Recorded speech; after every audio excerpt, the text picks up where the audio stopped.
న్యాయ నిర్ణయం. విక్రమాదిత్యుడు మర్రి చెట్టు వద్దకు వెళ్ళి బేతాళుణ్ణి కిందికి దించి తిరిగి భుజంపై వేసుకొని సాధువు వద్దకు బయలుదేరాడు.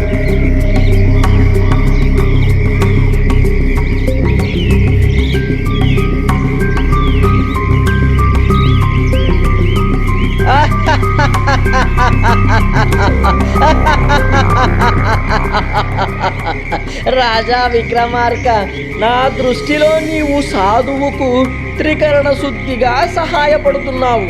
కానీ అనాలోచితంగా ఇచ్చిన మాట, చేసిన వాగ్దానం గాని చేసిన వ్యక్తి వినాశనానికే దారితీస్తుంది.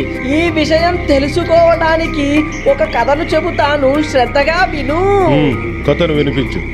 శివపురం నగరంలో రామానందుడనే వ్యాపారి ఉండేవాడు. అతనికి సుధాకరు, దయాకరు అనే ఇద్దరు కొడుకులుండేవారు. సుధాకరు సుందరమైన వాడైనప్పటికీ కూడా బుద్ధిహీనుడు. దయాకరు చూడడానికి అందవిహీనంగా ఉన్న వ్యాపారంలో మంచి తెలివితేటలు ప్రదర్శించేవాడు, న్యాయదక్షతతో వ్యవహరించేవాడు. అతను తన తండ్రి వ్యాపారాన్ని అధఃపాతాళాల నుంచి గగనతలం దాకా తీసుకువెళ్ళాడు.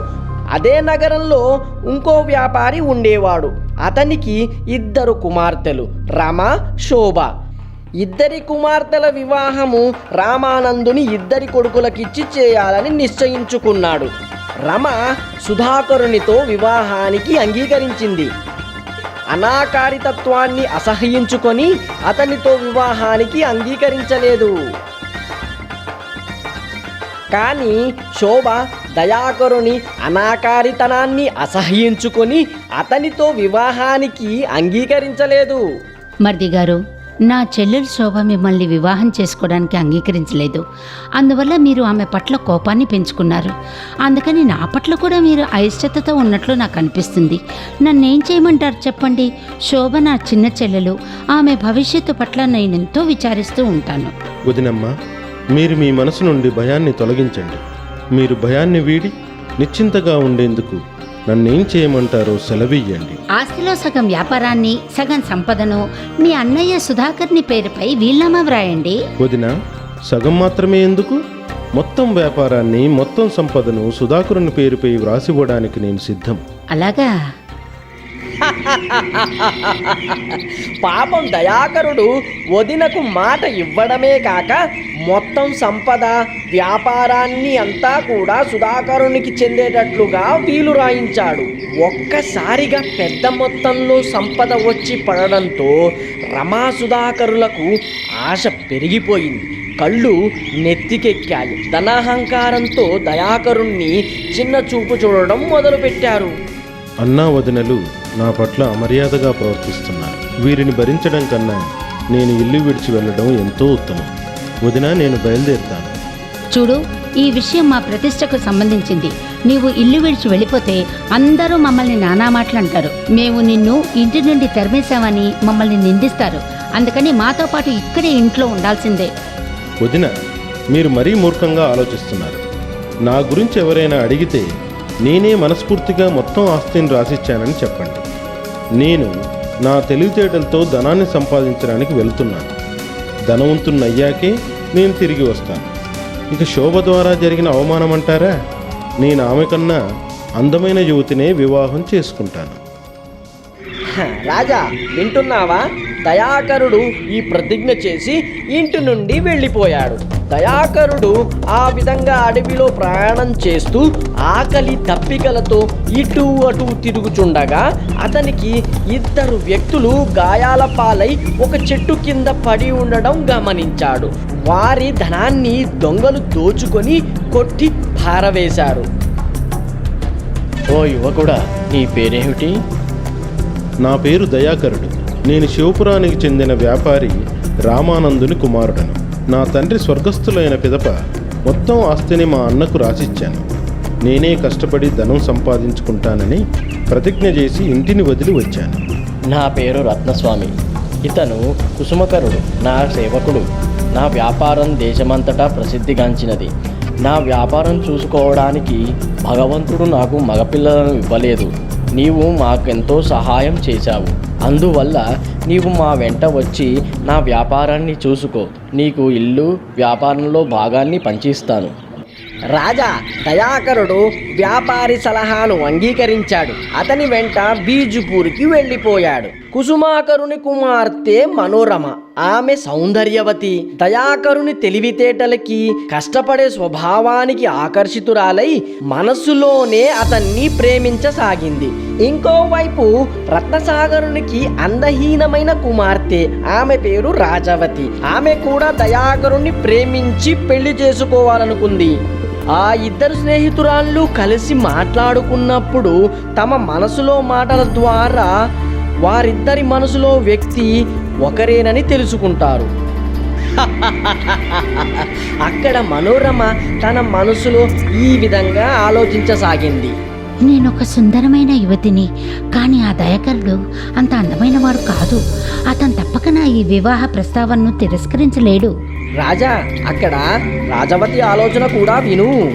నేనొక ధనిక పరివారానికి చెందిన యువతిని. దయాకరుని వద్ద అంతగా ధనం లేదు. ఒకవేళ అతనితో నా ప్రేమ ప్రస్తావన తెస్తే అతను నన్ను తిరస్కరించలేడు. అతడు ఇంటి నుండి వస్తూ తన వదినకిచ్చిన మాట ప్రకారం అధిక ధనాన్ని సంపాదించిన తర్వాతనే ఇంటికి తిరిగి వస్తానని చెప్పాడు కదా. మనోరమ రాజవతులు తమ తమ తండ్రుల వద్ద తమ మనసులో దయాకరుణ్ణి ప్రేమ విషయము పెళ్లి చేసుకోవాలనుకుంటున్న తత్వాన్ని వివరించారు. తమ కుమార్తెల నిర్ణయాలు విన్న తరువాత కుసుమాకరుడు, రత్నస్వామి తమ కుమార్తెల వివాహ ప్రస్తావంతో దయాకరుని వద్దకు వెళ్ళారు. దయాకరుడు కొంచెం సేపు ఆలోచించిన పిదప రత్నస్వామి కుమార్తెను వివాహం చేసుకోవడానికి అంగీకరిస్తాడు.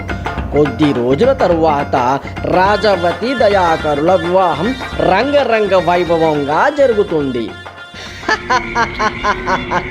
ఓ రాజా, చెప్పు, దయాకరుడు సౌందర్యవతి మనోరమతో వివాహాన్ని ఎందుకు నిరాకరించాడు? రాజవతి సౌందర్యవతి కానప్పటికీ ఆమె యొక్క ధన సంపదలను చూసి ఆమెను వివాహం చేసుకున్నాడా? అందువల్ల ధనవంతుడై తన వదిన వద్ద చేసిన ప్రతిజ్ఞను ఈ విధంగా నెరవేర్చుకోవాలనుకుంటున్నాడా? మరి శోభ కన్నా సౌందర్యవతిని వివాహమాడతానన్న ప్రతిజ్ఞ ఏమైపోతుంది? రాజవతిని వివాహం చేసుకోవడం ద్వారా ఆ ప్రతిజ్ఞను నిలబెట్టుకోలేకపోయాడు కదా. సమాధానం చెప్పు రాజా విక్రమార్క. నా ప్రశ్నలకు సమాధానం త్వరగా చెప్పు. కానీ రాజా, నీవు సమాధానం తెలిసి కూడా సరి అయిన సమాధానం ఇవ్వలేదో నీ తల 1000 వ్రక్కలవుతుంది. పెదవి విప్పావో నేను తుర్రున ఎగిరిపోతాను. బేతాళ, రాజవతిని వివాహం చేసుకున్న దయాకరుని నిర్ణయం సరైనది. అతను రాజవతిని ధనాపేక్ష కొరకు చేసుకోలేదు. ఎందుకంటే అతను లోభి కాదు. కారణం, తన ధనాన్ని, ఆస్తిని సంతోషంగా తన అన్న సుధాకరుని పేర రాయించి అతనికి అప్పగించాడు. ఇందులో అతని దయాశీలత తేటతెల్లమవుతుంది. అంతేకాదు, ఇంటి నుండి బయలుదేరిన దయాకరునికి అడవిలో దొంగల చేతిలో ధనం దొంగిలించబడి గాయాలతో ఉన్న రత్నస్వామి కుసుమకుమారులకు సహాయం చేయడం అతని దయాగుణానికి మరో నిదర్శనం. అందుకని దయాకరుడు రాజవతిని వివాహం చేసుకోవడం న్యాయసమ్మతమైనది.